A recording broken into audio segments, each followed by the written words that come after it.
महाराष्ट्रामध्ये राज्यसभेची निवडणूक बिनविरोध नाहीच, कारण शिवसेना शरद पवारांच्या विरोधात 2 उमेदवार देण्याच्या तयारीत असल्याचं बोललं जात आहे। शिवसेना पवारांच्या समोर आता आव्हान उभं करण्याची देखील शक्यता आहे। राज्यसभा निवडणुकीमध्ये चुरस वाढणार आहे, कारण रात्री उशिरा उपमुख्यमंत्री एकनाथ शिंदे, खासदार श्रीकांत शिंदे आणि मंत्री उदय सामंत यांच्यामध्ये बैठक झाल्याचं समजतंय। यात शरद पवार यांच्या समोर मोठं आव्हान उभं केलं जाण्यावर चर्चा झाल्याचंही बोललं जात आहे। त्यामुळे राज्यसभा निवडणुकीमध्ये आता चुरस पाहायला मिळणार आहे असं देखील बोललं जात आहे।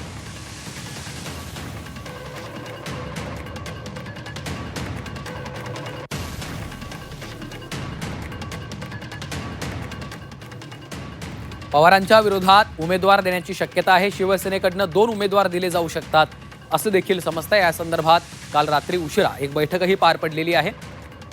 तर शिवसेनेकडनं राज्यसभेसाठी कुणाला संधी मिळू शकते? राहुल शेवाळे, आनंदराव अडसूळ, गजानन कीर्तिकर यांची नावं सध्या शिवसेनेकडून राज्यसभेसाठी चर्चेत आहेत।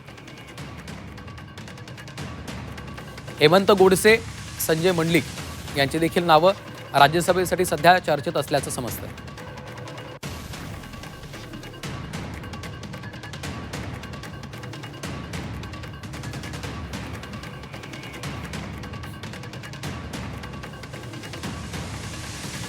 तर शिवसेनेकडे अतिरिक्त 20 मत आहेत। राज्यसभा निवडणुकीत पवारांना शिंदेंकडनं चॅलेंज दिलं जाऊ शकतं। शिवसेनेकडे त्यासाठी अतिरिक्त 20 मतं आहेत। राष्ट्रवादी काँग्रेसकडे अतिरिक्त 3 मतं आहेत। विजयासाठी आवश्यक मतांचा कोटा 37 इतका आहे।